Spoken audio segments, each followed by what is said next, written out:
being served afterwards. The bathrooms are just on the other side of the building, just across. And I hope that everyone feels comfortable and welcome here. Okay, I'm going to pass over to Mr. Neil Coleman to give an introductory and welcome remarks.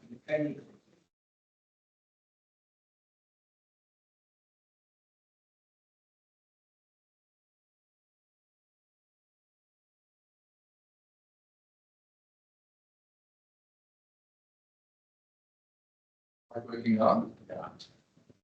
Morning, everyone.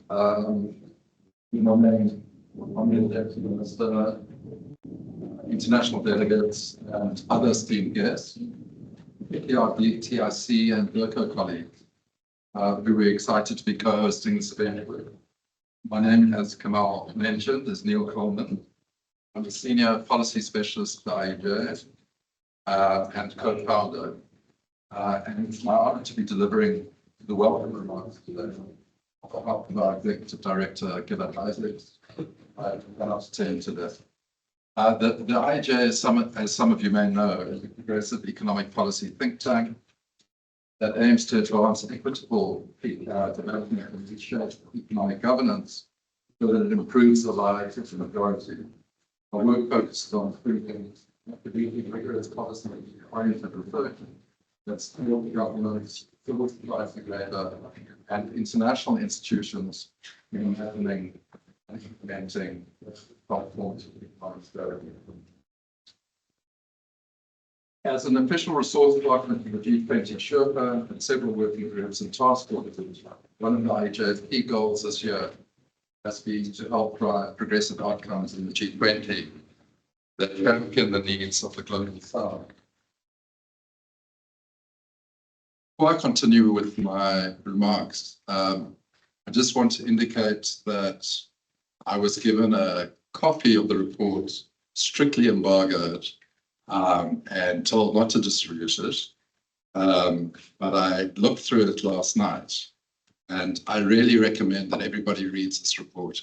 The main part of the report is only 20 pages, but it's packed with brilliant insights and policy recommendations that I think every student of economics, every policymaker, every actor in this field of industrial policy should be reading.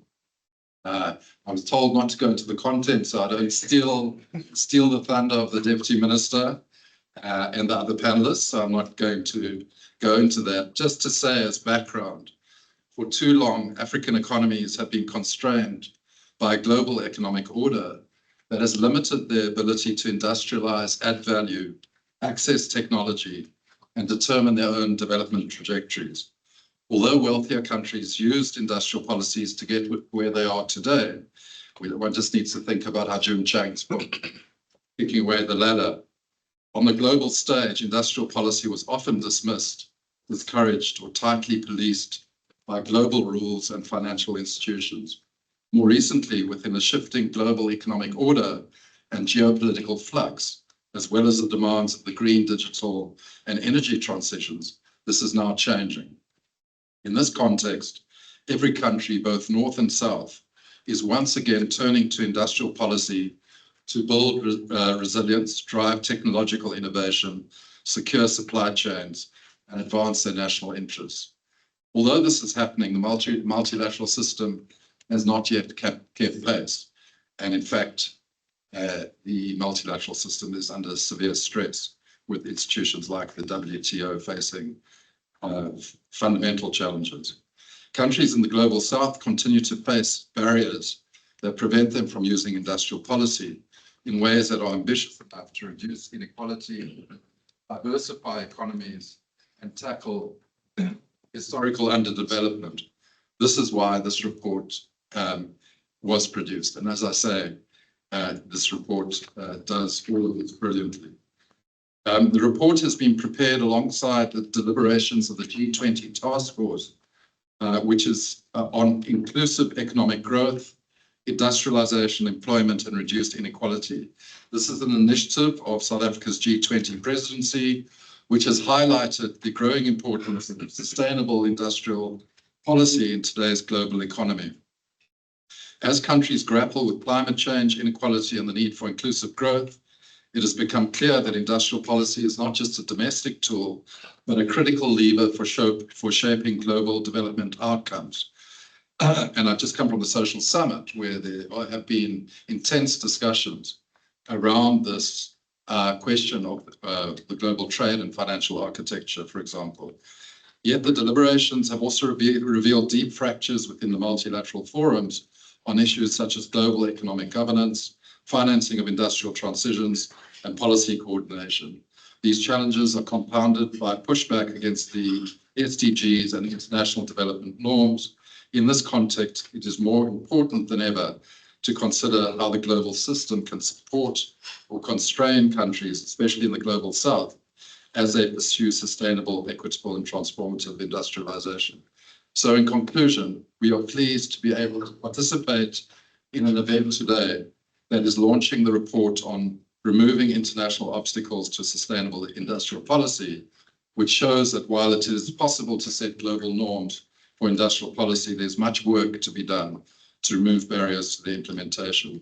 As we meet today on the eve of the G20 Leaders Summit, the first G20 on African soil, there's a critical opportunity to shift the conversation and to foreground the developmental priorities of the country, of the continent.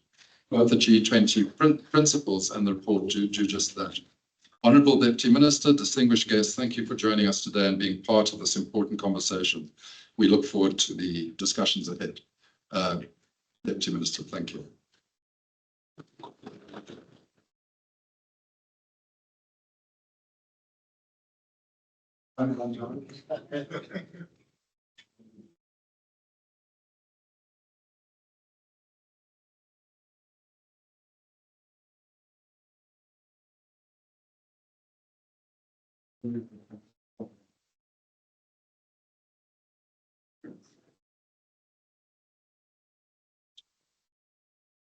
There you go.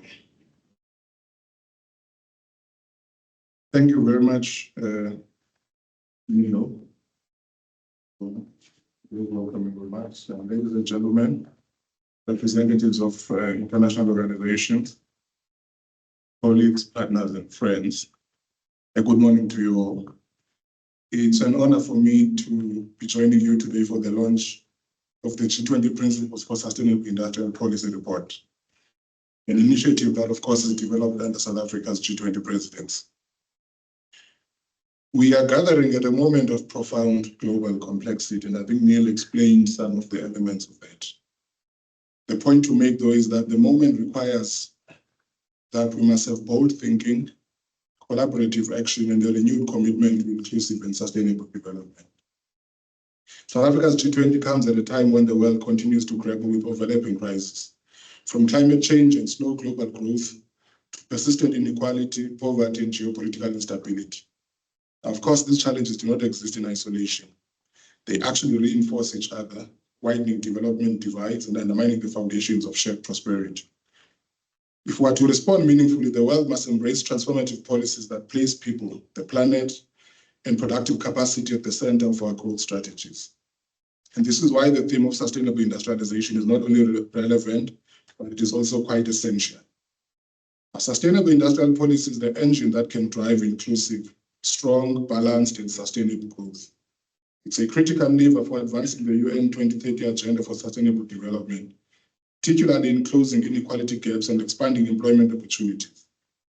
The Sustainable Development Goals recognize that industrialization is both a pathway to development and a pathway for achieving a more equitable global economy. Now, this report, which has been prepared in parallel with the deliberations of the G20 Task Force on Inclusive Economic Growth, Industrialization, Employment, and Reduced Inequality, provides an invaluable framework for aligning industrial strategies with climate, development, and equity goals. It also supports the development of the G20 non-binding high-level principles on sustainable industrial policy, a key priority of our presidency. The report makes it clear the world needs sustainable industrial policy now more than ever. This is because our current systems of production and consumption, which are rooted in fossil fuels and resource depletion and ecological degradation, are no longer compatible with a healthy planet or a just economy. crises we face today are fundamentally tied to how economic value is created and distributed. In that context, sustainable industrial policy offers a different path. It enables purposeful transformation, building diversified economic structures that respect planetary boundaries, while also expanding opportunity, strengthening resilience, and improving social outcomes. It's a framework for ensuring that the industries we build today support human and ecological flourishing tomorrow. Yet the report highlights that countries, especially the developing ones and emerging economies, face real international threats in pursuing these pathways. I thought I would make this point because of what Neil was saying, that there seems to be a return to industrial policy across the globe. And theoretically, all of us should be celebrating and clapping hands. But the problem is the nature of the industrial policy return that is playing out. It is actually a return to an imperial version of industrial policy. A return that actually entrenches, as opposed to narrowing, the North-South divide. This is because although the South has, for the past 30 years or more, been making a case for WTO rules to provide for policy space in order to advance the needs of the developing world, and the developed countries blocked that, their return is not within the context of the WTO framework, but it is a return that actually renders the very WTO framework obsolete. So no one determines what scope of industrial policies countries are pursuing. It's now a combination of invoking national security legislation in order to justify industrial policy. It's now a total assault across the globe with tariffs that are prejudicing the developing world from entering critical markets elsewhere. It is also now about a predatory version of friend-shoring and intimidation and threats as well. It essentially says, you are not allowed to pursue industrial policy if it means you are not working exclusively with me. The industrial policy is legitimate only if you work with me. If you work with someone else, you are under siege. And that is what I mean by saying it's an imperial return to industrial policy. It is not the just and equitable one that we've been thinking about. The second problem about the return is also that it is attached to an ecological denialism at the same time. All of us are arguing for a just energy transition, which is a valid politics. It's a progressive politics about pace, about global solidarity and support for adaptation, part of those who need resources the most. The problem you see now is twofold. One, big countries are invoking climate justice politics, but as a cover for industrial policy. We are given a carbon border adjustment mechanism, which theoretically we should be celebrating because it talks to the climate price. But the underlying philosophy is something totally different to them. That's not the core objective. The objective is to create economic borders to block out particular countries and to entrench the capabilities of other countries. The other problem, again, is that on the extreme, is someone who makes the argument that actually climate change is a whole. What about, let's negotiate the pace.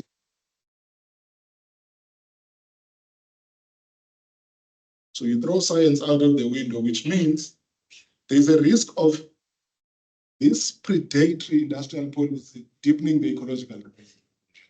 And I think Africa is at risk more than anyone else because at the heart of it is the race for critical minerals and rare earth elements, which means we're probably going to a version of 19th and 20th century mining that doesn't care about preservation of water sources, of vegetation. If there's a rare earth element underneath, we're going in, throwing in our TLBs, our excavators, everyone else be damned afterwards. It means we must replace maize fields with mines. We will do it in the name of securing supply chains. That's the new language now. Securing supply chains, and everything else is thrown out. So What are these pathways that I was saying are the constraints? The first one is that trade and regulatory barriers that limit the policy space for nurturing green and nascent industries. Financial constraints that restrict access to long-term affordable capital for sustainable industrial transformation. Case in point, the Paris Agreement supposedly would have had a particular quantum of capital put aside in order to allow developing countries to pursue this sustainable industrial transformation.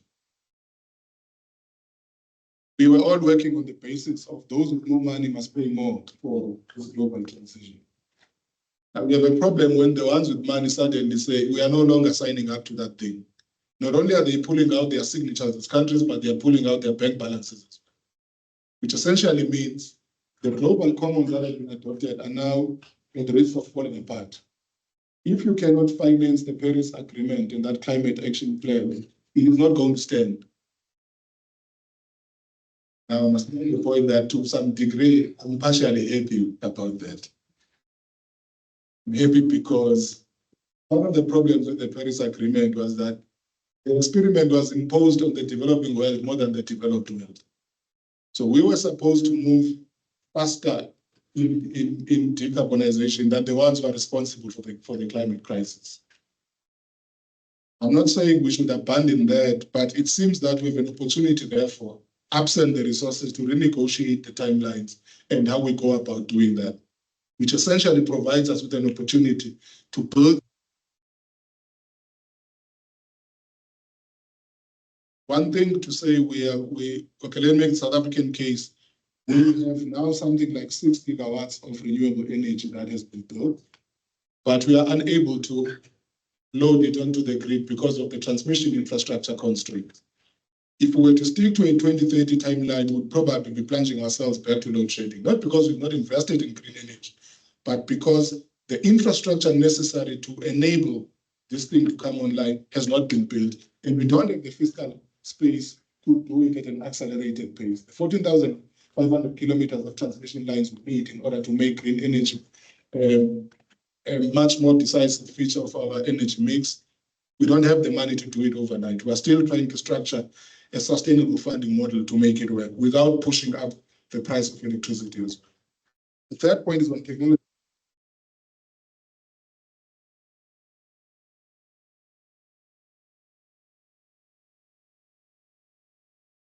When we need it the most. Now, if we expect all countries to transition to sustainable, green and inclusive industrial systems, then we must also recognize that they cannot do so under unequal rules or limited resources. This is why the report places strong emphasis on removing these international constraints through coordinated global action. It calls for reforms that expand policy space through trade and investment rules that enable green industrialization, strengthen global climate finance, ensuring that capital reaches the countries that need it most, accelerate technology transfer, knowledge exchange, and capacity building, promote inclusive global governance, ensuring that all voices, particularly from the global south, shape the sustainable industrial agenda, and foster an international environment that supports diverse development pathways aligned with both climate and equity goals. Now, one thing that I thought I should raise here, because and the report correctly talks about the need for global cooperation and global governance and global rules and so on. I don't think we've paid sufficient attention or given sufficient time to the crisis of the multilateral trading system. Speak about it, but I don't think we've gone to town about it. My sense is that the WTO is in a path of crisis that might be difficult to reverse. Now, minus the WTO, what anchors global cooperation from a rules setting point of view? Because including internally in WTO discourse, the inability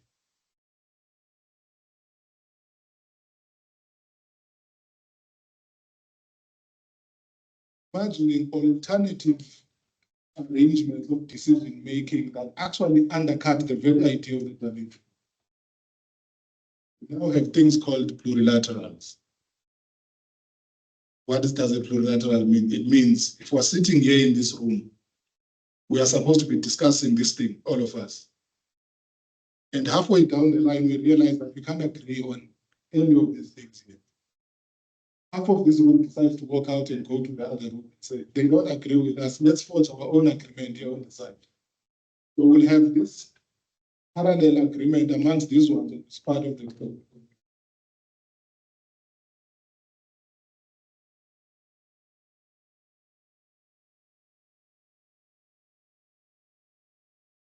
And sustains.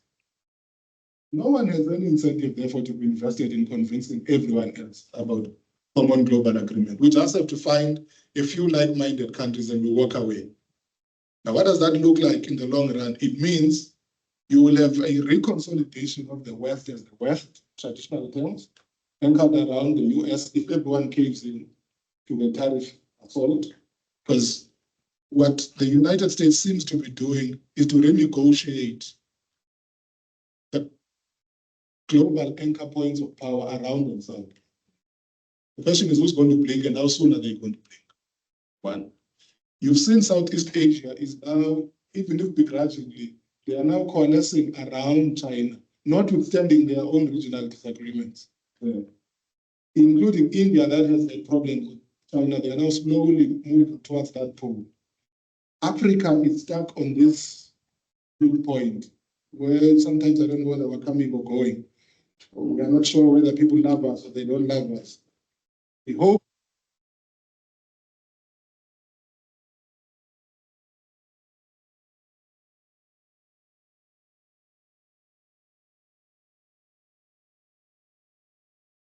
they're all fighting about things that they don't have.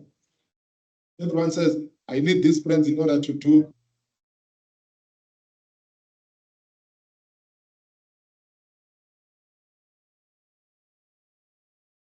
We're still talking about the world of yesterday. We are not mapping the potential contours of tomorrow's day. Yeah. If the WTO were to collapse, what would happen? What would be the basis for Africa's engagement with?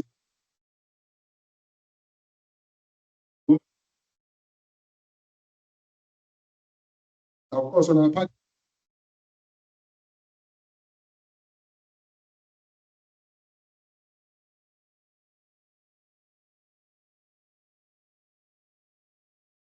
industrialization must be a driver of global equality, not global diversion. This report provides a strong foundation for this collective action that I'm talking about. It offers practical insights and makes reference to global best practices, and also gives us a forward-looking framework for ensuring that industrial policy supports jobs, innovation, climate resilience, and inclusive growth. Most importantly, it reminds us that the transition to sustainable industry must be just. Workers must be protected and supported to transition to new skills. Communities must see tangible benefits of the transition. And developing countries must have access to the tools, technology, and finance required to build new industrial ecosystems. Now I'm representing my jacket on this point. Don't say government said, I'm saying clear.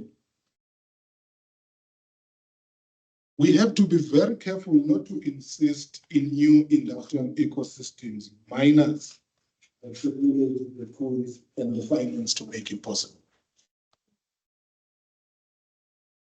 I support the climate transition end. I don't support doing it in a manner that creates the Ngomati situation. You see, now I'm no longer making theoretical claims. I'm telling you about a town you can visit here in your own country. We rushed to close down those power stations, minus a plan whatsoever. Absolutely nothing. We can agree now, no, we're closing down this power station, but we are decimating entire towns. Now, here's a problem with this thing. This was probably the last point I'm making. Right-wing politics are on the rise. And one of the main attractions of right-wing politics is that all the novelties of progressive politics have not been able to give communities believable solutions. When you have a head of state who says, this climate change thing is a hoax, why would someone in Komati not believe them? There's evidence in front of them. There's a promise that we're going to do a green justice transition, but there's nothing to show for it. Now that person becomes vulnerable to being mobilized by a right-wing assault that says, no, the problem is not that money has not come quickly. It is that the entire thing was a lie. It's a conspiracy by global elite. If we don't pay attention to that, we are feeding the very beast we assume we are trying to contain. Right-wing politics rely on a progressive agenda that does not have tangible expressions of what it claims on the ground. So I'm saying we must be careful not to insist on industrial ecosystems of the future minus a path to build capability going there, because it lands us in dangerous territory. Cite me, someone next year or 2029 is going to make the argument here in South Africa. Some political party is going to run on an anti-green whatever. And they will say, you are correct, I'm from that town, there was a power station.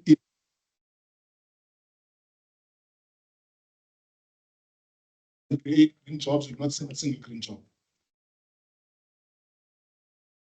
You know,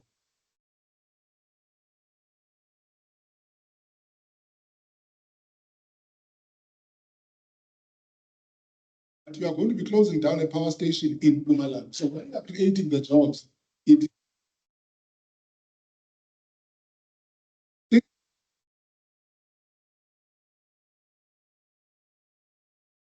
part of the problem with macroeconomics that I've always had from class to practice is that when we think about jobs lost and jobs created, we remove human beings from the equation and communities and spatialities.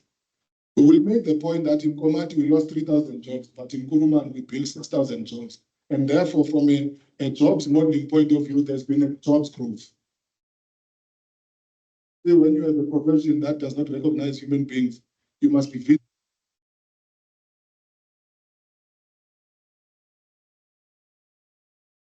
But if we do the aggregate picture, jobs are growing. 14,000 green jobs are emerging. But the job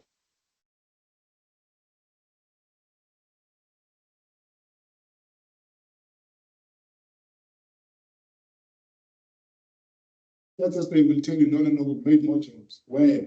Then that's where the problem starts. That's one. The second one is the quality of the jobs themselves and the income that they generate is also an important point because it's usually undermined. If you are going to close down a power station where there was an industrial engineer who earns about 60,000 rands a month, and you replace it with jobs where the highest job possible is 30,000 rands, then what were you doing? It means from an income inequality point of view, you've actually accentuated the problem. So there are many dynamics that we need to get inside of when we do the analysis of transition so that the policies make sense.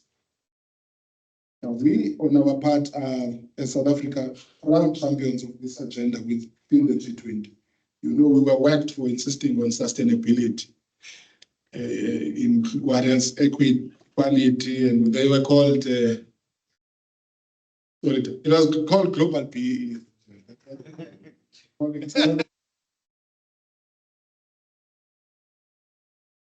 But for the life of me, it's a point that we've insisted that we are going to be beaten for, and we are not going to relent.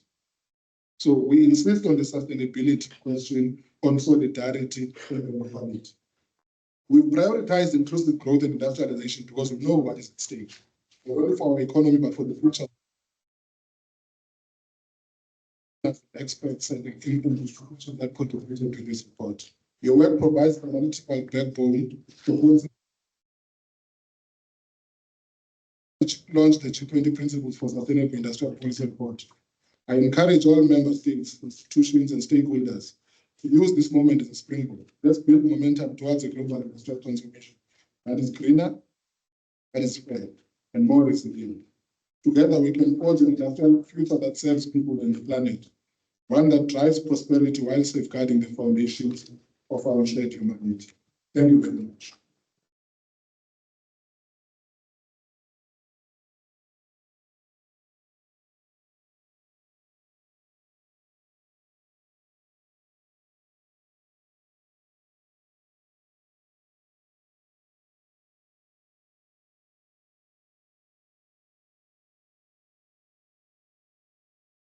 Thank you so much, Deputy Minister. That was an incredibly insightful and inspirational input.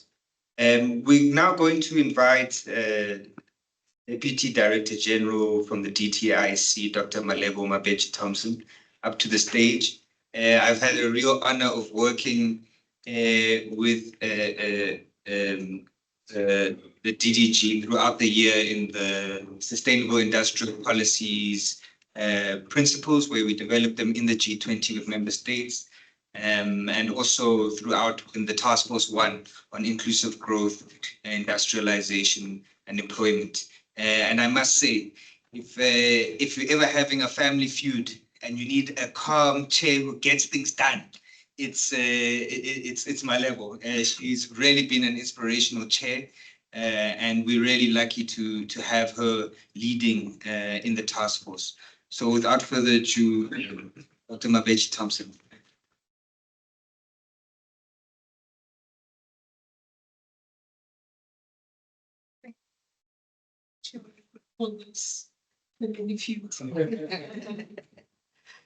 Good morning, everyone.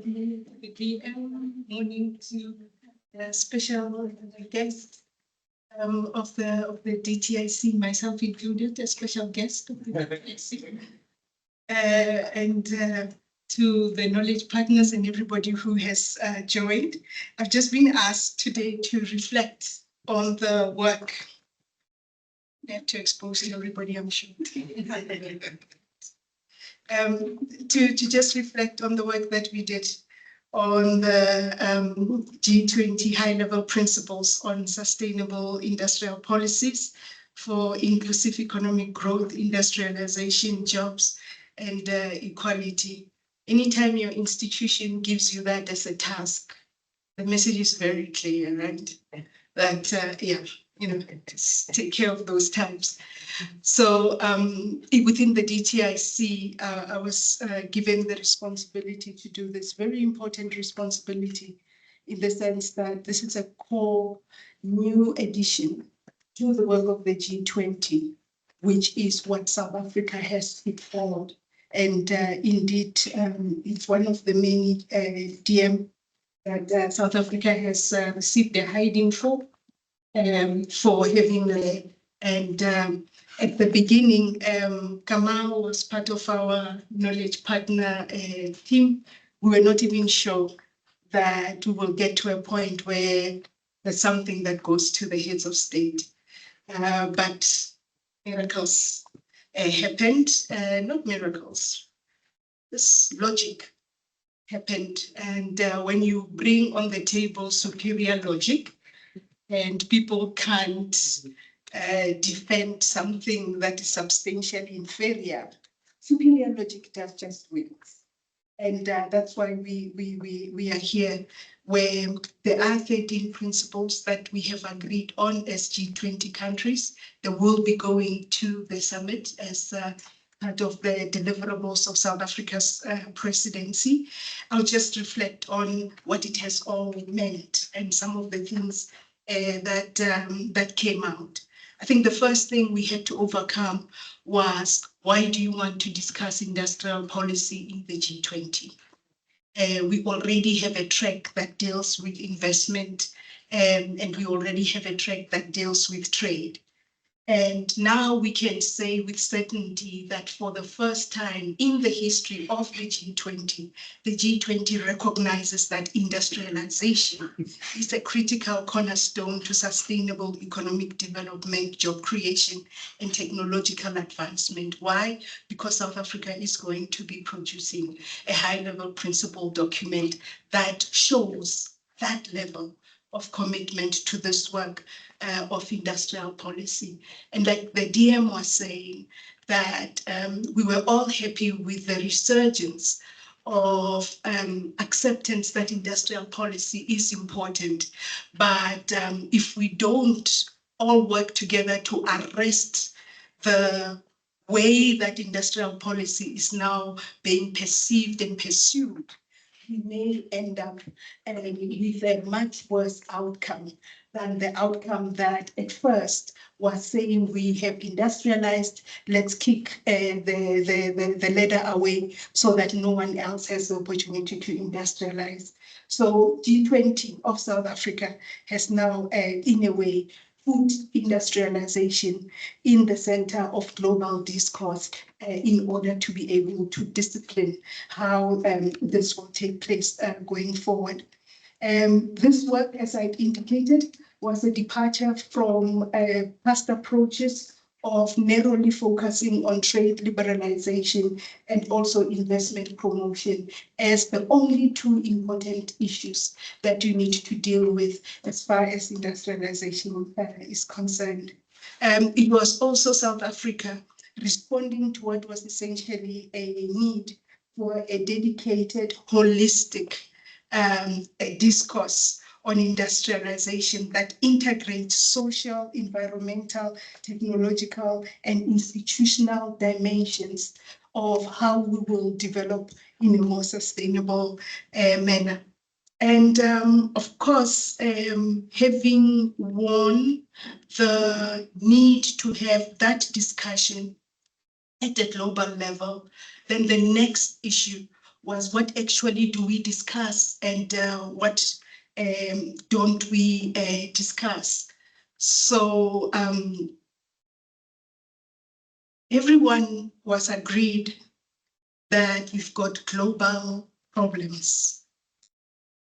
Everybody was agreed that they need to be confronted. But all of us were also agreed that in confronting those, our national issues take priority. And this was I think the most important learning for even any other country taking this forward, that industrialization is a contested space.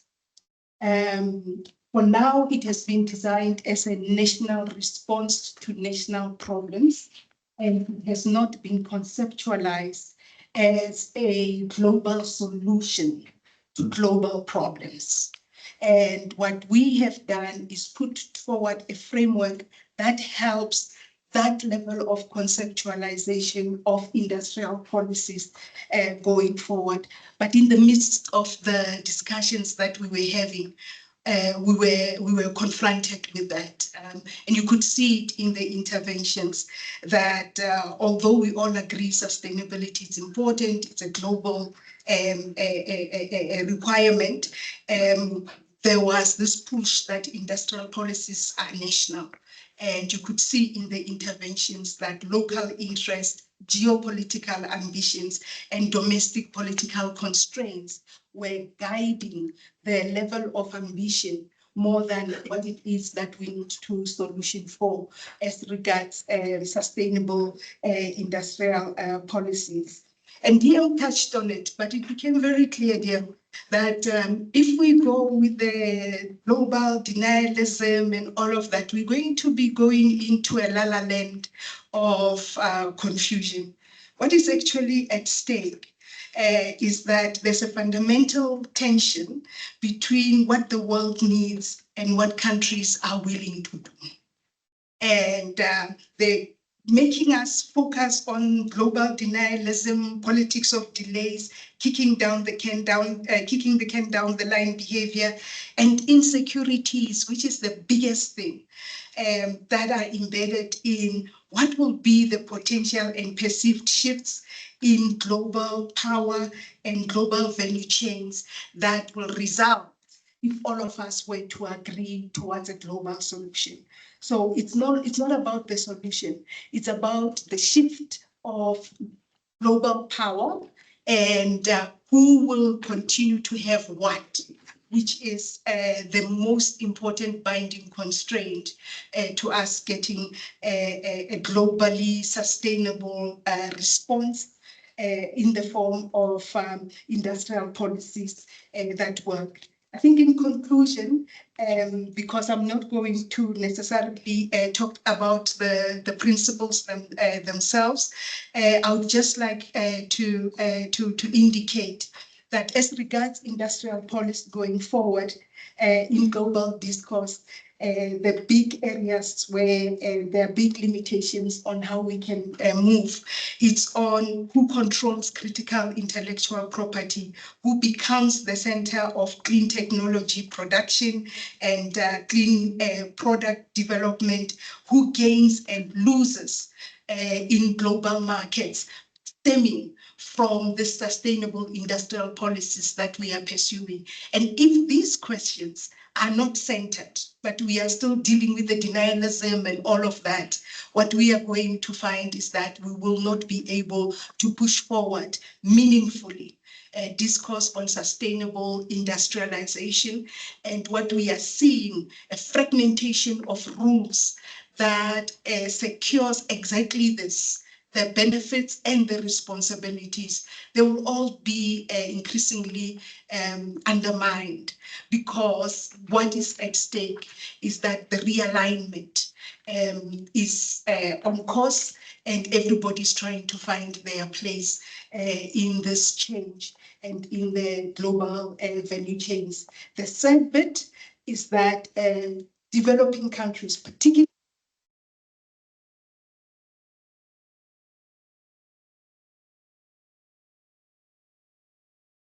discussions meaningfully forward. So I can just report to this forum that we've got 13 principles that have been agreed to, and those 13 principles on industrialization are about people, they're about the environment, they're about how we industrialize, and those are going to be part of South Africa's legacy and presidency of the G20. Thank you very much.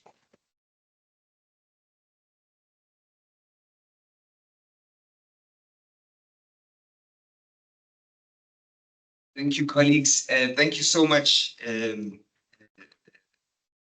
Mabitje-Thompson. We're now going to look into the report with a little bit more depth. And one of our authors of the report, Dr. Basani Baloy, is going to offer a presentation just to take everyone through the main key findings of the report. And then we're going to open up for a panel discussion with Mr. Ayabonga Kawe, the Chief Commissioner at the International Trade and Administration Commission, and Professor Fiona Tregena, the Chair of the South African Research Chain Industrial Development. So, Dr. Baloy, thank you.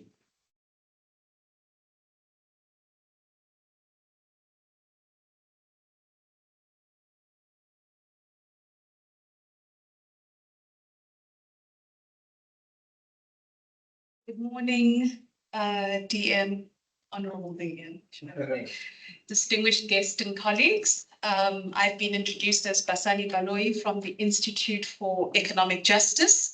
And today I have the honor of presenting the key findings of the independent expert group's report that was commissioned by the South African government. The report is entitled Removing International Obstacles to Sustainable Industrial Policy, and is a direct call to address the systemic barriers that prevent nations from building just and sustainable economies. Meet the authors over there. The DM has already spoken about the various intersecting crises that we face, from climate inequality and economic instability. And the call now is really for bold, transformative policies. Now, at the center of this transformation must be sustainable industrial policy. SIP is about fundamentally reshaping how we produce and provide for our societies. The recent agreement on the G20 principles on sustainable industrial policy is an important step forward. However, the multilateral system as it stands is replete with barriers that actively obstruct the very policies that are needed for transformation. In this presentation, I will make 3 points drawing from this very new G20 report. The first is a bit of background on why we actually need sustainable industrial policy. The second is about the rules and norms that are currently shaping international trade, investment, finance that pose many obstacles to actually implementing CIPS. And then the third is about how we can remove the international constraints on sustainable industrial policy in order to allow national governments, governance to design policies in line with the G20 principles on sustainable industrial policy. So what do we mean when we talk about sustainable industrial policy? It is a holistic, multi-solving approach. It involves coordinated planning, developing national and regional supply chains, and implementing value-added strategies that generate and distribute economic value. The goal is about building diversified economic structures that respect both planetary boundaries as well as social foundations. This policy framework addresses both biodiversity, pollution, climate resilience, and systemic inequalities to expand human capabilities. It uses a broad toolkit, including swear words to the global north, like public procurement, industrial subsidies, credit schemes, direct public investment, and proactive trade policies. Crucially, this is not limited to energy and heavy industry. It extends to agriculture, transport, health, and digital infrastructure. The necessity for this approach is rooted in the fact that our global crises originate from the systems of production. The ecological crisis is a direct result of our economic model. Climate change, driven by fossil fuels and deforestation, affects millions annually. Market forces alone cannot address this challenge at the scale or speed that is required. History shows that no country has achieved a strong, diversified, and resilient economy without proactive industrial policy. It is the proven method to overcome the structural vulnerabilities that cause poverty, instability, and dependence. The transition to a low-carbon economy creates both opportunities and risks. Through the creation of decent work, we can ensure the benefits of sustainable industrialization are shared equitably. This requires addressing the environmental, social, and economic dimensions of development simultaneously. Furthermore, sustainable industrial policy strengthens democracy and good governance. By prioritizing local needs, innovation, and accountability, it empowers communities and builds more resilient, self-sufficient economies. Now let us turn to the core obstacles. The first is the international trade and investment rules. The WTO regulations restrict essential policy tools like subsidies, local content requirements, and technology transfer mandates. The so-called deep integration agreements, free trade agreements, and bilateral investment treaties go even further, limiting the use of state-owned enterprises and strategic public procurement. Adding to this is the chilling effect of investor state dispute settlement, ISDS system, which allows corporations to sue governments over legitimate public welfare and environmental policies, creating a powerful disincentive for proactive governance. The second major constraint lies in technology and intellectual property. Restrictive IP rules such as the TRIPS agreement limit access to critical technologies, including those essential for green transition. They prolong corporate monopolies and hinder local innovation. At the same time, procurement rules in agreements like the WTO's government procurement agreement prevent countries from leveraging public contracts to foster local industry or technology transfer. Now, despite repeated commitments in climate agreements like the UNFCCC, the effective transfer of technology to developing countries has failed to materialize, with binding obligations for developed countries being systematically avoided. The third obstacle is finance. The cost of capital for sustainable investments in the global south is prohibitively high, often 3 to 4 times higher than in advanced economies. This is exacerbated by flawed credit rating models that show a systemic bias against developing countries, leading to lost investment and higher interest payments. Financial liberalization has amplified vulnerability to global market sentiment, reducing fiscal space, while debt distress has become a crippling norm for many. To make matters worse, development banks remain undercapitalized, and scarce public funds are often used to de-risk private finance rather than for direct strategic investment. Now, removing these constraints requires a concerted effort. We have identified 5 key priorities for action. The first is to reassert the legitimacy of sustainable industrial policy as a core function of democratic governance. The second is to embed new priorities for sustainable and transformative development within all multilateral governance institutions. The third is to reform the global rules on trade, investment, and IP that restrict policy space. The fourth is to draw on existing legal frameworks and precedents to safeguard policy space and counterbalance restrictive norms. And the fifth is to expand the space for action by addressing informal barriers, particularly access to finance, and reimagining multilateralism as an enabler of development. So while the G20 is a critical forum, we must also pursue this agenda through other avenues. This includes investing in national state capacity, fostering South-South cooperation, implementing regional industrial strategies, and building broad coalitions of the willing with civil society and labor movements.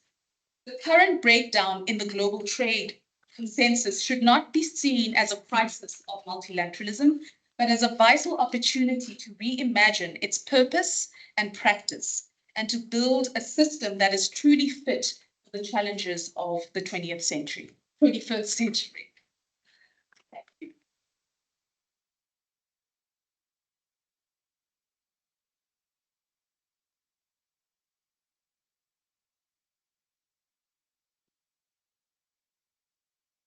Thank you so much, Basani. That was an excellent synthesis of the report and its findings, and offers us a little bit of hope, I think, some green shoots on where we can go from here. I'm just going to kindly ask that we remove the podium and we invite up to the stage Mr. Ayaboga Kawe and Professor Fiona Chugena and Dr. Basani Baloy. You can jump up here and join us as well.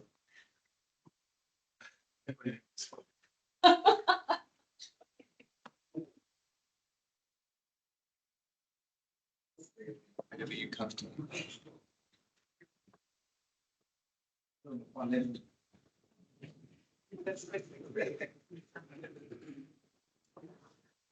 Okay, great. Thank you so much. So Fiona and Ayabonga are also authors to this report. And so we're just going to use this opportunity to kind of delve a little bit deeper into some of the questions and ask them some things that are relevant to their expertise.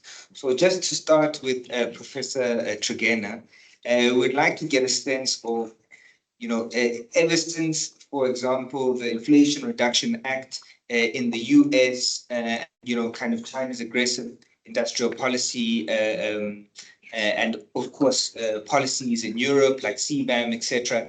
The use of industrial policy in the North and amongst, world powers.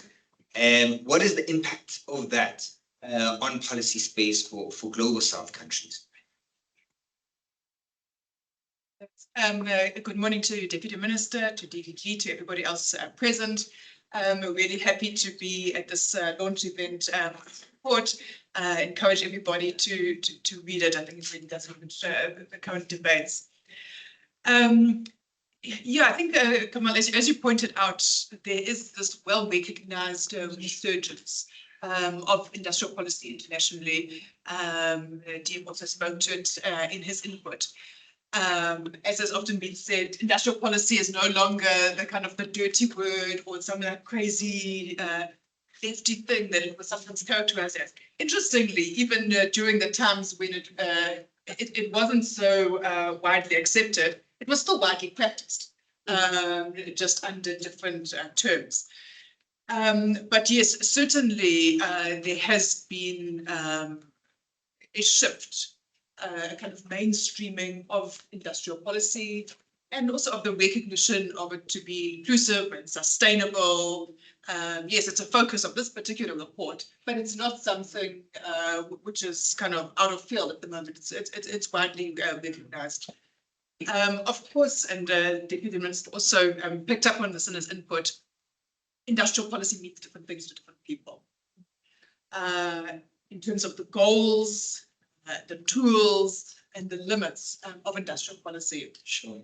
And for example, even if we look at trade, yes, there's tariffs being imposed and so on, but it's not the kind of developmental trade protection that we've always been advocating for.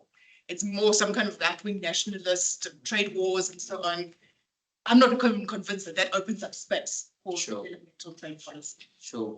And moving to Commissioner on Trade, what do you think that, with the rising trade tensions, sorry, this is not working so well. I'll just try to speak as loud as I can. So in the context of, the global context of rising trade tensions and changing rules in the international commerce, and, what does that mean for us in South Africa, for example, and what kind of policies has that opened up for us? Fiona's saying that maybe, the unilateral trade measures that are being used in a nationalist sense isn't opening up space, but, there's, of course, we find ourselves between, in a pluripolar world. Is there space in that is being opened up for us on the trade front? No, thank you very much, Kamal. This is where. Oh, it seems it is. No, thank you very much, Kamal. And once again, good morning to the Deputy Minister, to the IEJ, the representatives from DIRCO that are here. I also see some of the minister's advisors who are also here. Good morning to everybody. I think, Kamal, the question of whether there is space open for us is always an interesting question for me, because I think there are instances where people in a very gentlemanly fashion will open the door for you. And there are instances where you must open the door for yourself. And I think a big part of the report is about locating within the Presidency of South Africa of the G20 and our own understanding of equality, sustainability, and solidarity. Beginning to put out a view on what a transformative multilateralism is. And I think within that transformative multilateralism, there is a particular formulation around a sustainable industrial policy. And I think that type of sustainable industrial policy presupposes certain instruments that within the multilateral are often seen as anathema. And I think Basani's earlier presentation covers some of it. But suffice to say that in South Africa, we are certainly using a raft of these measures. I think we can open the debate about to what extent are these measures being deployed in concert that gets us the capabilities we want to acquire. I mean, the report mentions preferential procurement, credit guarantees, tariffs, right through to other measures as well. And if you think, for instance, about the recent taxation laws amendment bill process that Minister Godongwana presented, in those proposals, you have got something akin to a subsidy. If you take the capital depreciation allowance proposal at 150% on components and manufactured tooling for electric vehicles, it is an example of the kind of policy tools that might not necessarily be seen as something that we ought to do. And I think the other problem is that the scale of the problems we have, as the report is saying, they are of an intersecting and a mutually compounding nature, is that you also have to think of this as a multilateral affair, not just as a national affair, I think as Malebo was suggesting. And we've seen in our own experience, if you look at the trade-related intellectual property measures on vaccines, we had a once in an epoch pandemic that no one country on its own could mobilize an effective response to. And the biggest constraints to being able to mobilize a response that included widening vaccine manufacturing capability were the knowledge ingredients and some of the technological rents around those knowledge ingredients. And I think that notwithstanding whatever progress was made at 12th ministerial of the WTO on TRIPS, there has been some setback and reversal to some of those. And I think that's why it's important that in a report emerging from South Africa's leadership of the G20, that we begin to foreground and we raise some of these things. Definitely. And I think just taking that example of TRIPS, there were 4 countries blocking the ability for us to implement, I think it was Article 38 of TRIPS, which is to basically say we will produce vaccines because there's a global health emergency and we have the right to do so in the similar way that we did for ARV medications. And there were 4 countries blocking that, right? All 4 of them just so happen to have the biggest pharmaceutical companies in the world, right? You're looking at Germany, you're looking at France, you're looking at the UK, Luxembourg. I mean, Luxembourg, they might not have big pharmaceuticals, but that's probably where their banks are, right? So, you see a very interesting dynamic playing out where the nation state and the mandate of nation states are often being undermined by, the largest multinational corporations that they're housed in. So let's turn please. Because I think, as I was preparing for this panel, I was just wondering, the rugby happening on the weekend. It's so surprising to me that we often lack what the rugby crowd has in its disposition to. Rassie Erasmus. Okay. If you look at Rassie Erasmus's innovative tactics and an adaptive disposition to rules, we should be taking what he has done, for instance, in rolling substitutes, bomb squads, tackle zone officiating, to some of our own thinking about the rules that discipline what it is that we do. So if there's any quintessentially South African thing, I would imagine, especially playing the Irish on the weekend, that we probably would want to take a message into our presidency of the G20 that says, we're probably going to take a very adaptive disposition. We think multilateralism does and should be something that works in our favor, and we must negotiate our needs. But I think we also need to take a bit more of an adaptive disposition to how we think of the rules. Definitely. And one of the real contradictions that we found with industrial policy is that you still have some countries that are saying, we can do it, but you can't do it. And you can only do it under these conditions, as the minister was saying. And what we did this year in the South African presidency is we said, let's have an honest conversation about industrial policy and speak about it for the first time in the G20, because we all pretending like we're either not doing it or some of us can and some of us can't. And so the exercise of producing the principles was an exercise in honesty and bringing some kind of honesty to the international system. So Fiona, just turning to you, on this point around, intellectual property, do you think, we're seeing the rules of trade being rewritten. Are we seeing other rules being rewritten in the international system, in these constraints around investment, in these constraints around intellectual property? Yeah, access to technology and technological upgrading is absolutely fundamental to industrialization. I always see technological change as part of the micro foundations of structural change. I would go so far as to say that as firms, sectors, and as a country, if you're not technologically upgrading, you're going into a dead end in terms of industrialization. Yes, in the short term, you can produce, you can export, and so on. But unless you're upgrading technologically, it's not viable on an ongoing basis, and particularly in light of the rapid pace of technological change. And some of that technological upgrading is internal through innovation, but the reality is that a lot of it is also, I mean, what's called external innovation, accessing technologies and so that are developed elsewhere. And where that is restricted, it's like putting handcuffs on the attempt to industrialize, to catch up, and so on. And yeah, I mean, this report does a great job of discussing some of the constraints on industrialization linked to access to technology. And I think this also fits with, you know, one of the key arguments that what developing countries need for industrialization is not about handouts, right? But it's about lifting of the constraints on what countries need to do and want to do.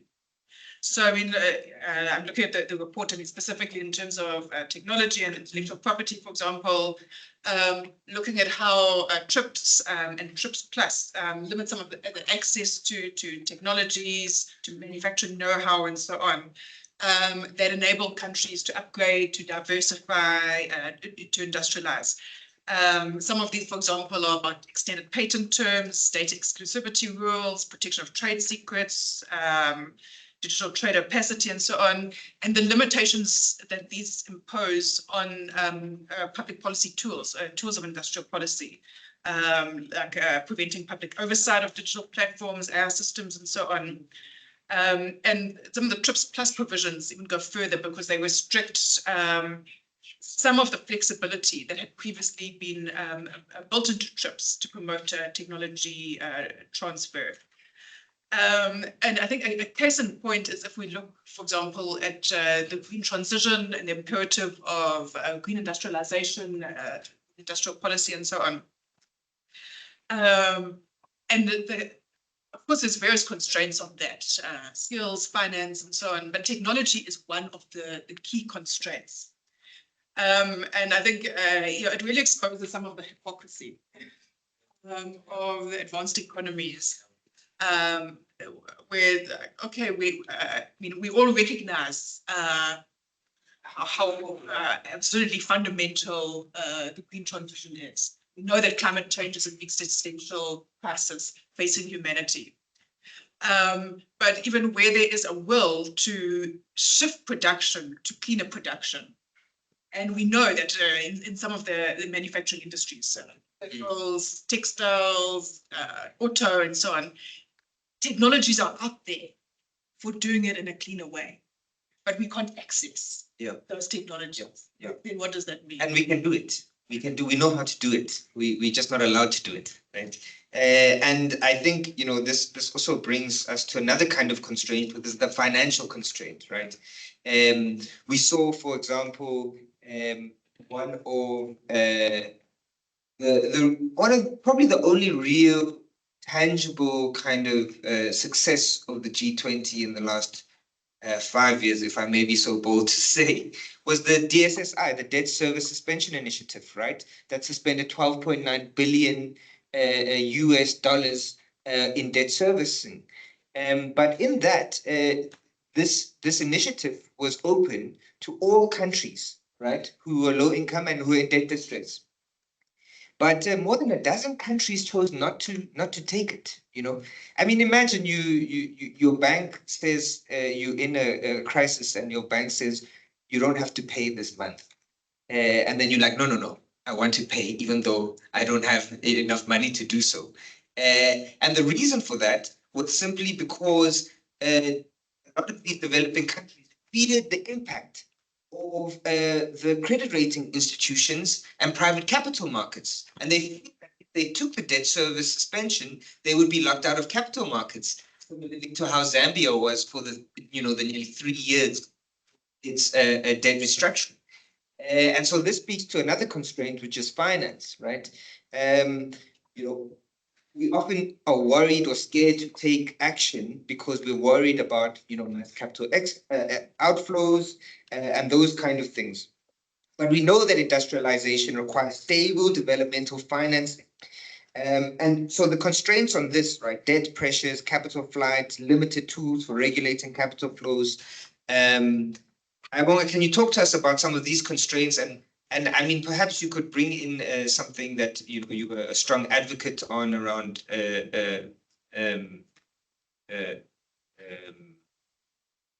when there's excess demand, for example, in the mining sector, and we saw huge profits, and having a tax on those super profits. I'm forgetting the word. You can hear me struggling. What is it? I think right idea, wrong meeting. I joke. I mean, I think you're right, Kamal, that if there's any one legacy that we hope will certainly follow South Africa's leadership of the G20, is the ability to foreground the very pernicious impact of financialization of capital flows globally on the industrial development pursuits of countries in the global south. And I think if you read the report, you'll see there's quite a considerable amount of time that is dealt with in the report, but also in the inequality report that had been released by the team that Professor Stiglitz had led, that is speaking to this question of very disorderly debt restructurings. So if you read page 18 of the report, it suggests that some of these restructuring at a sovereign level have been reactive and in some cases have been pro-cyclical, thus prolonging the crisis. And I think if we look from where we are in Southern Africa at the most recent experiences of debt restructuring in a sovereign sense, it is linked to what the Deputy Minister Godlimpi was saying is a new imperial form of industrial policy. So you've got creditor communities that are coming into certain countries under conditions of heavy indebtedness, then effectively endowments that some of these countries might have. It's a very pernicious development that we are seeing that is reflective of the, as economists would say, asymmetries between debtor and creditor communities. That's why South Africa has been saying we probably need a group of debtors. We probably need a review of the IMF and an audit of the IMF. We probably need a meaningful review of the cost of capital that is extended to emerging market economies. And it's not a question that is unlinked to the underlying need for diversification of our economies, which is why we even think of industrial policy in the first place. Maybe just the last point, because I saw, Nerissa is quite disciplined. But one of the interesting things that Professor Stiglitz shared with us, just prior to the publication of the inequality report, was our own observations in South Africa of the use, for instance, of share buybacks. Let me give you just in the last week a very interesting stat. One of the companies that sells cars in South Africa, CMH, announced earlier on this week that they are going to be spending around 400 million rand in buying back their shares. Contrast that with We Buy Cars that issued a similar statement to the market, paying a bumper dividend of 250 million rand to their shareholders. A signal that whatever retained earnings we have are uninvestable in the real economy, in the economy that sinks shafts, extends plant, that it upgrades our industrial profile. So there's rather this affinity in financial terms, Kamal, for an upward distribution of whatever value is surplus to the operational needs in any one year of companies. And so in a sense, I think South Africa has done quite well in raising this issue. And of course, the report also flags something else. What do we do in moments of crisis? And surely one of these things that has to be on the agenda in moments of crisis is strategic public ownership of certain firms in the economy. I think we saw this, I'm not going to mention our own associates, but go to the United Kingdom, where for the first time in many decades, the United Kingdom government has begun to use its own strategic golden share to intervene in sectors like steel. I was looking at a Hansard from 1989. In 1989, Jaguar and British Steel were subject to a golden share arrangement. Ostensibly, what was the reason? It was because some of these firms, not all firms from a national security vantage point are the same. And I think one of the things we have to discuss within the rules, I come back to the Rasi Erasmus question, is what is our view on Article 21 exceptions on national security grounds in terms of how we make use of the instruments that we have, whether these are tariffs, right through to even remedial measures like safeguards. And I think that's something we talk about in the report. Sure, and I think the framing of a crisis is also very important, because one of the problems we're seeing is that it's only a crisis when the financial markets are in trouble. But what about when people are in trouble, you know? And why are we not framing that as a crisis? Okay, so just to come back to we've kind of been discussing, we've been saying, the rules are out the window. We kind of need new rules, especially. No, the rules are not out the window. The rules are not out. We must adaptively play within the rules. Sure. I'm also trying to transform the Okay. But rules are important, especially for smaller countries, because in the absence of international rules, it's the smallest countries that will get bullied, right? But those rules, the traditional rules, at least, okay, the ones in finance are intact, the ones in intellectual property are intact, the rules around trade are definitely not intact. They're changing very quickly, but we've been talking about those international regimes, right? And I just want to ask a question. One of the problems that we face as a small income, middle income country is that we don't really have as much power to shape those rules as we'd like to, right? So we need to do that either in coalitions. But the question I think that's important for us to answer in this room and in this crowd is what are the things that we can do for ourselves in this moment, in the absence or in the interregnum or in the transition? What can we do? What are some of the policy moves that we can make in addressing the barriers that these regimes impose on us?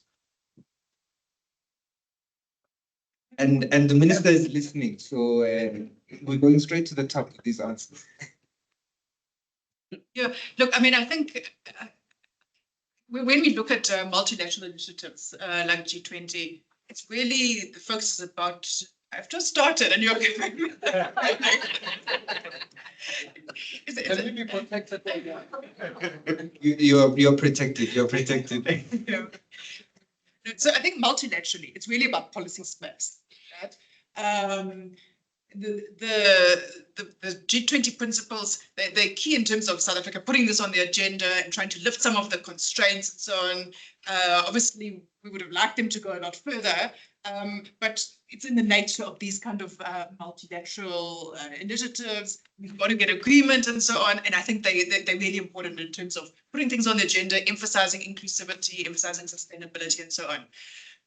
But ultimately, industrial policy is primarily national. So it's multilaterally, it's about policy space, but then it's about what we do nationally and regionally.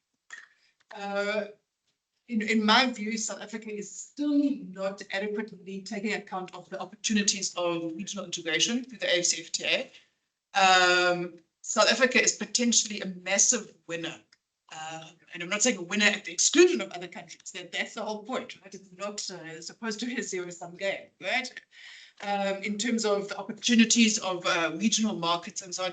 And I think both at the policy level and perhaps even more at the firm level, firms are quite slow off the mark in terms of capitalizing on some of those opportunities.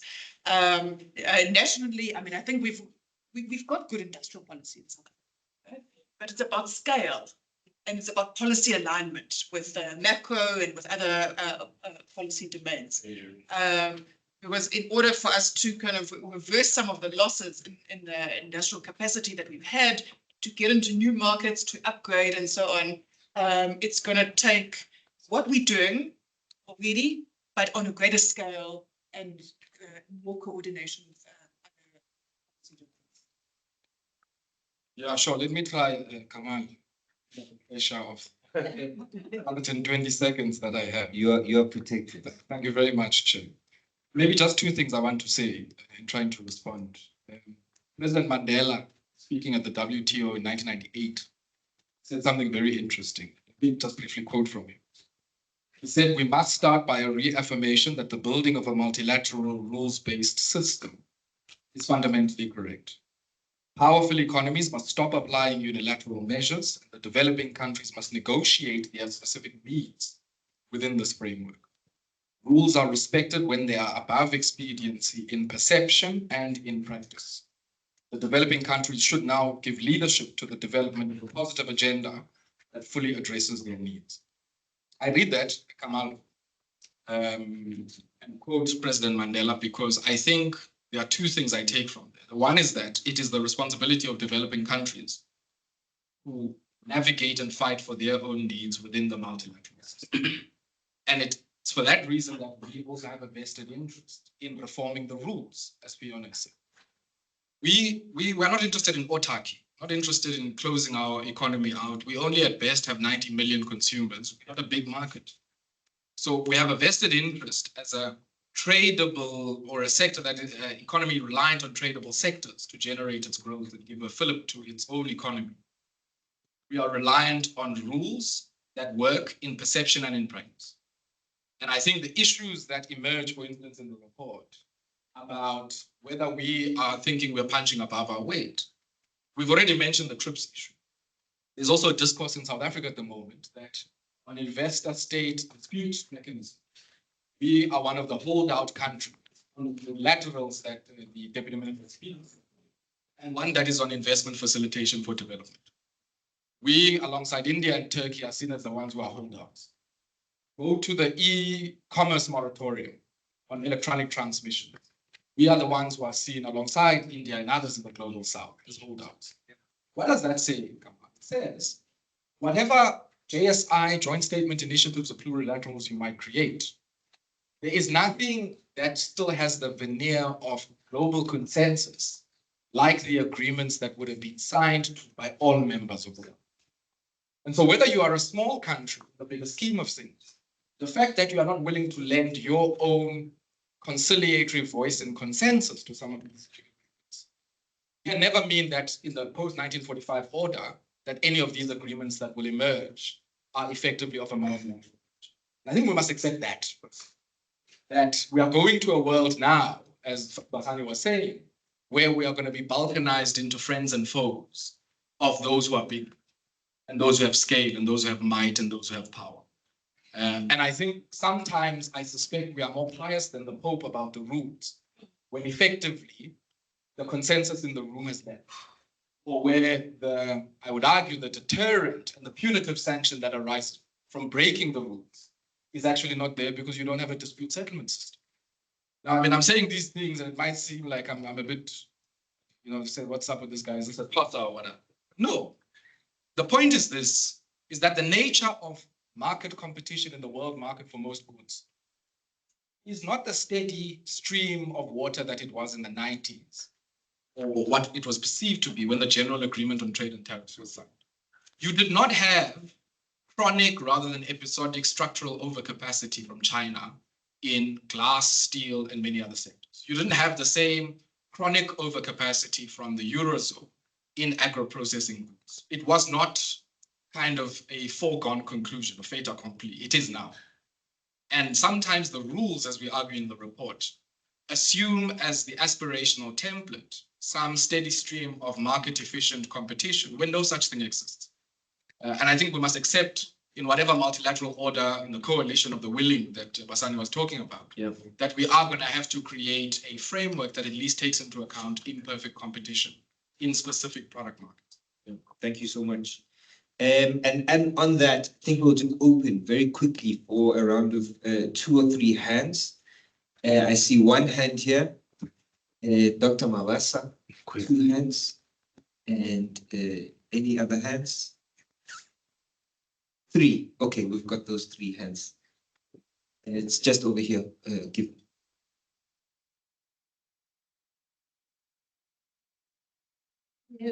Ursula Constantine from IHA. So I was reading very quickly this morning the report, and it's congratulations, 3 very interesting, very rich.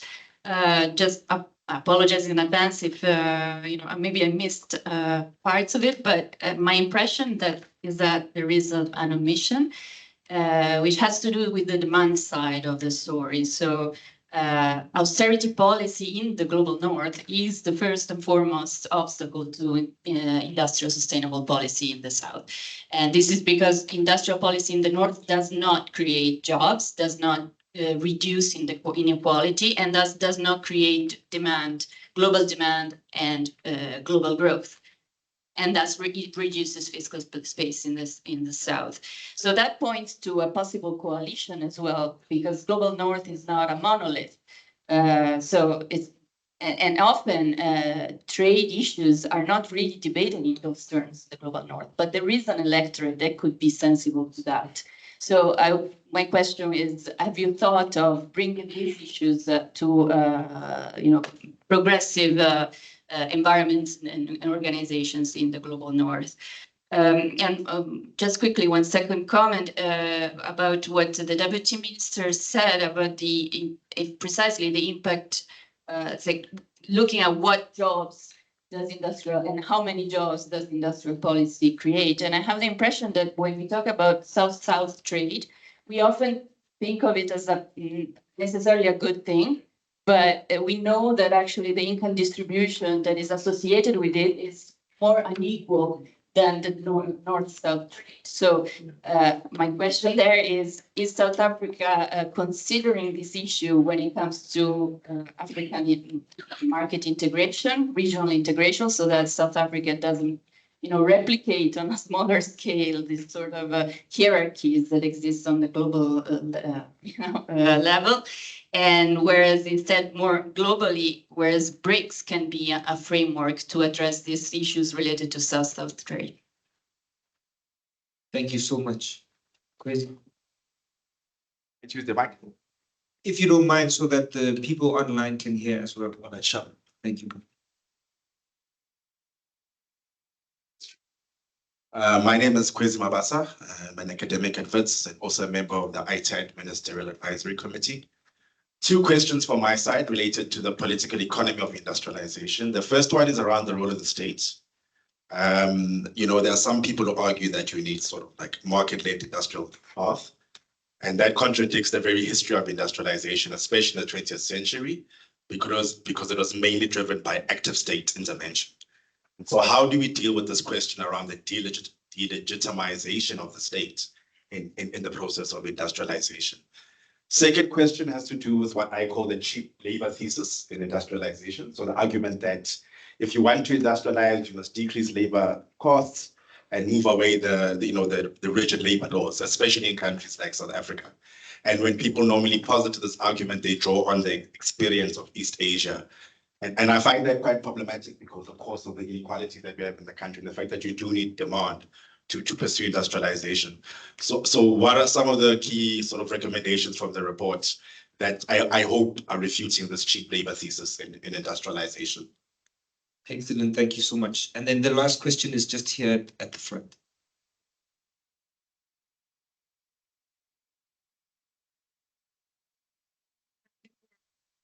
Is Khothatso Nzimande. I am a founder of a company called Members Services.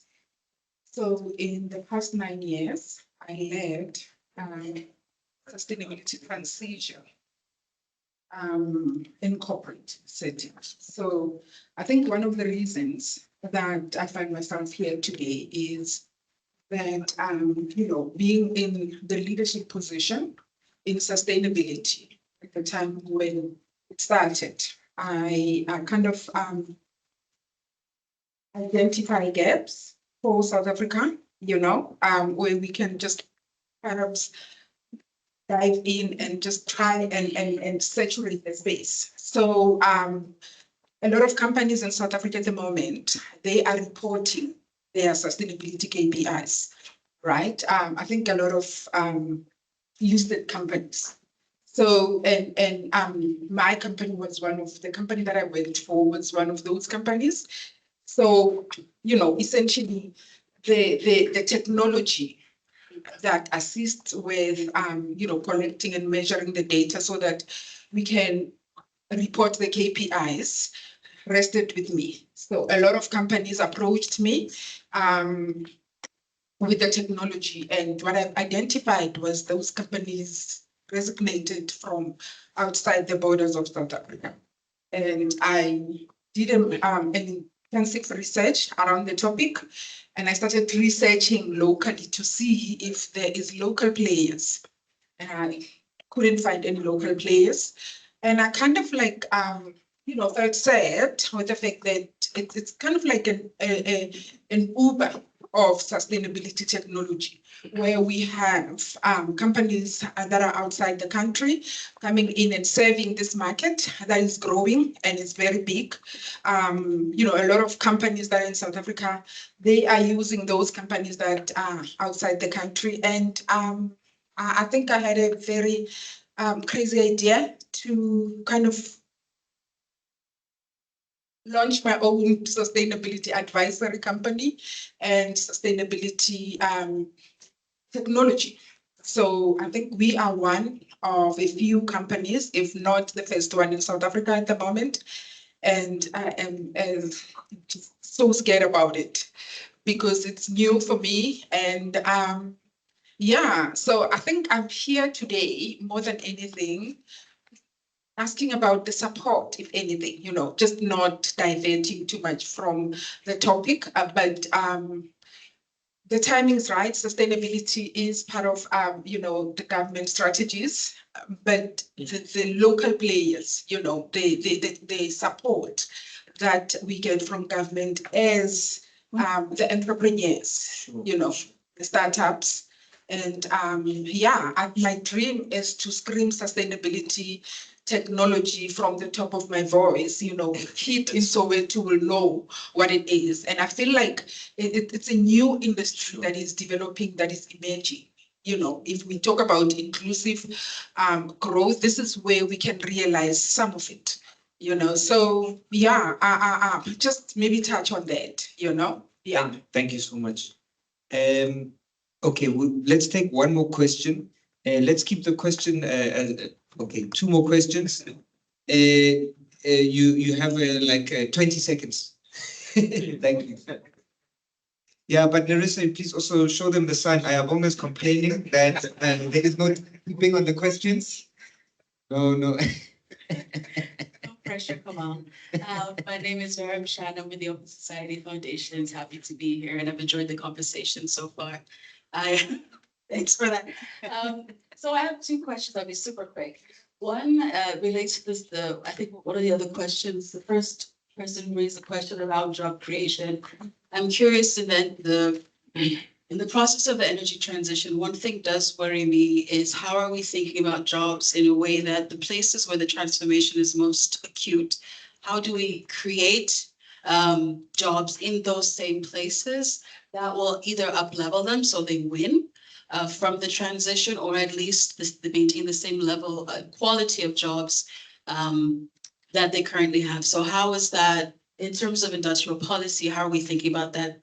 And my second question is about the racialized wealth gap and the issue of gender inequality in South Africa. I'm sure I don't have to tell this audience and group how acute and critical those issues are in this country. So to what extent are we using industrial policy, green industrial policy in this country to correct for those issues, which if not addressed very centrally in the design of those industrial policies, we're going to either be in the exact same place we are now or things will be worse. Thank you. Thank you so much, Vera. I think there's a question from Comrade Tengo.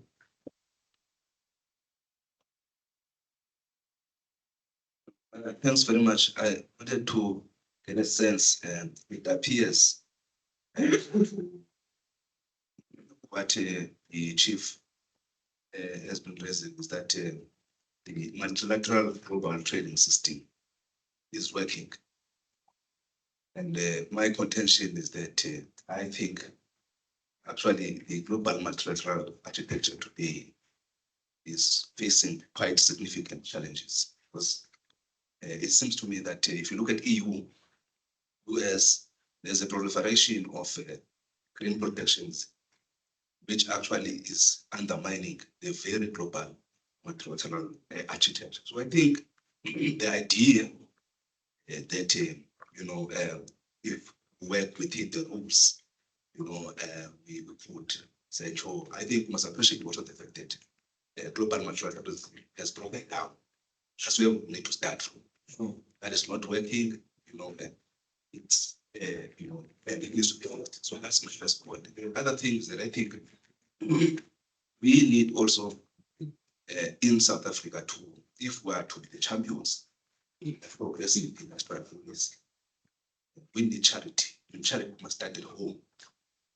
I mean, the idea that industrial policy in South Africa is working, I think also is incorrect on the basis that if you look at the sector selection that drives our industrial policy, those are sectors in distress. In reality, they can't enforce structural transformation. Actually, what they are doing in the true sense, they are retrogression a national industrial policy that emerged after 2007. So just wanted to make that point. Thank you. Okay, great. So you now have about 15 seconds to answer all 12 questions and the business proposal. No, so there's a question, Ursula, about demand and global demand and the role of global demand, how that the income distribution in North-South and versus South-South trade. There's a question from Kwesi about the legitimacy of the state, which is being undermined, of course, in South Africa, 3 years of state capture, etc. How, is there a political moment that we can actually say, no, the state needs to be bigger in this moment, or more regulatory or more interventionist? And then this question around cheap labor and industrialization of the back of cheap labor. What does that mean for our workers? The question from Vera is about thinking about jobs in the exact same locations. There was an example about Komati that was just asked, and the racialized wealth and gender gap. And then a provocation from Tengo to say, actually, our industrial policy isn't working so well, and multilateralism isn't either. I think I've taken up all your time. We've got 5 seconds now. Do you want to start? Okay, let me maybe try and start. I think I'll start with Comrade Tengo was raising about our industrial policy being more like a palliative care type of thing, bringing people on their deathbed, firms in distress. I think there is an element of that. I'm the first one to admit that sometimes engaging with South African industry and sectors is like herding cats. Whether you're dealing with the sugar industry, the steel sector, or many of the other established legacy sectors. I think the point Hutato is raising is fundamental, which is, as we go towards new activities, what is the nature of supporting ecosystem that you need, whether in terms of the knowledge support, right through to the toolbox you have got, in demand, in funding, in economic rents that allow you to acquire certain knowledge, ingredients, and capability. But one of the saddest things about South Africa is that we are a chronic underspender on R&D. We don't spend on R&D as if we are people who are serious about acquiring capability. Now, on that one, I think we can debate what we mean by success. And I don't know, maybe Fiona, you might want to say, when you say it's successful, is it successful in design? And what necessarily complicates its rollout in practice? But I think one of the things the report raises fundamentally, and I think this covers Kwesi's point about the role of the state, is that it reflects in the annex on the taxonomy of instruments we have, on the kind of capabilities you need in the state. So if you are saying you want, in return for an economic rent, like a tariff, concessional funding, a guarantee, in return, you want performance on local content. In return, you want performance on R&D. In return, you want performance on investment rather than buying back shares or giving generous dividends or paying down debt and shifting the money to bondholders, right? All of those questions require a particular kind of state. A state that is able to engage in a form of statecraft that gives you a finger on the pulse of what is happening in the interfirm linkages across the entire economy. I think at another point, we must debate this in relation to the Komati issue. Because in Komati, it is not only a failure of national level planning, but it's a failure of our integration of the different spheres of government. And to what extent, from a local economic development plan, right through to the national instruments that you deploy, we are still lacking a spatialization of our priorities. If I speak of the jet IP and resources for distribution, what does it look like if I spatialize them? The transmission capital expenditure coming now at ESCOM. What is the spatialized impact on it from the materials you use, whether it's steel, rubber, and all of those things? Are those local? If you don't have the capability, what's your plan to acquire that capability? Because it's not the last time you're going to spend on transmission. And I think that for me, we can debate, I mean, some of the other niceties, but a big part of it is we also in the state, as I read the report, have to kind of also put the mirror to ourselves and say, are we engaged in the kind of statecraft that the challenge being put by this report?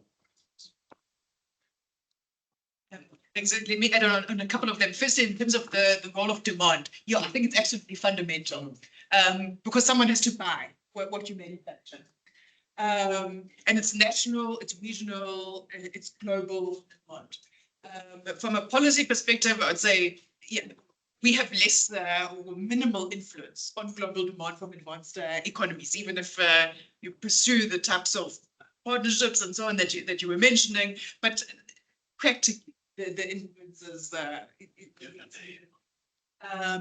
regionally, I think again it underscores the point around the AfCFTA, regional markets and the importance of that.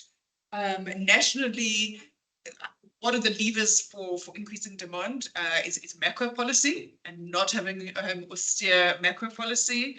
It's changes in income distribution, because an unequal distribution is not conducive to a high demand for locally produced manufacturers. And I guess coming back to global, we don't have a direct influence on global demand, but we can target policies that target products that are more demand dynamic. So it's not just about, where's their current demand. Obviously, there's a whole lot of factors that go into the consideration of which sectors and products to target for industrial policy support, labor absorption, and so on. But one of them has to be to what extent is the product demand dynamic. Vera, in terms of job creation, I think it comes back to some of the points which the Deputy Minister has raised around warning against jumping to ecosystems of the future without viable and credible pathways to get there, and the kind of the sequencing, right? The sequencing of downscaling, upscaling, training, social policy, and so on. And the reality is that in a country such as ours, with unemployment rate expanded over 40%, someone who loses their job may never work again. So it's a very different situation from some countries where you might have a frictional unemployment, take a few months to be retrained or whatever. You might never work again, and it's got intergenerational impacts as well. So it's not to say don't make that transition. The transition has to be made. But it's about the sequencing and having job creation and complementary social policy. The reality is that even with spatial and spatialized industrial policy, not realistically, not everyone who loses a job will be able to, and we can minimize that. But social policy is also important and complementary. I don't know. I would like to talk about the goal of the state, but if we're running out of time, we can talk about Kwesi later. Yeah. No, definitely. Thank you so much for both of your inputs. And just in closing, I'd like to thank the Honourable Deputy Minister, Zuko Godlimpi, Professor Fiona Trigena, Commissioner Awe, Dr. Mabitje-Thompson, Dr. Baloy, Mr. Coleman, for bringing this really important issue to life today for all of us here. I'd also like to thank the phenomenal IAJ, DIRCO, and DTIC team who kind of organized this event today. We really appreciate you and your hard work, Pamela, Taba, Tumela, Opa, Grace, Alistair, and Domi. Thank you to the really hardworking IAJ team, Narissa, Given, Helen, Zwanele, yo guys, the IAJ team, there's like 6 of us who do this work. It's like a team of 15 people, the amount of work that they do. So thank you, Narissa.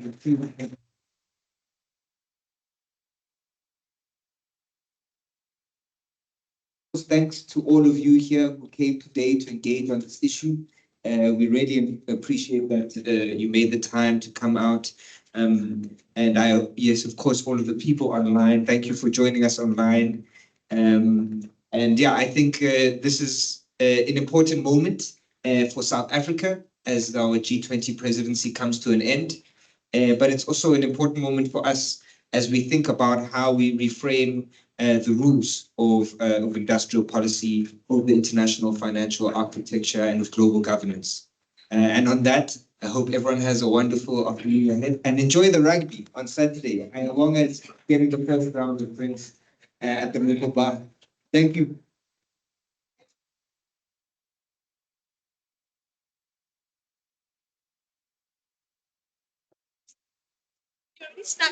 See you.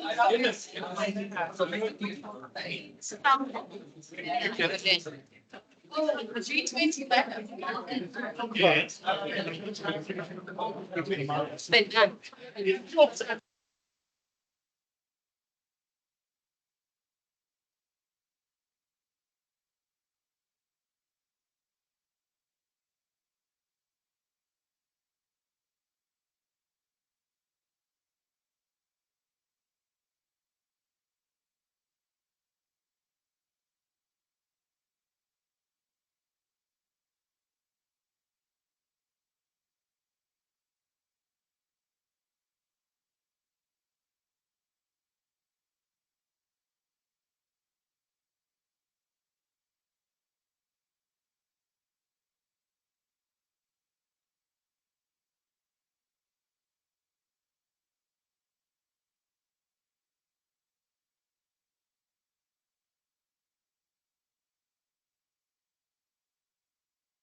you.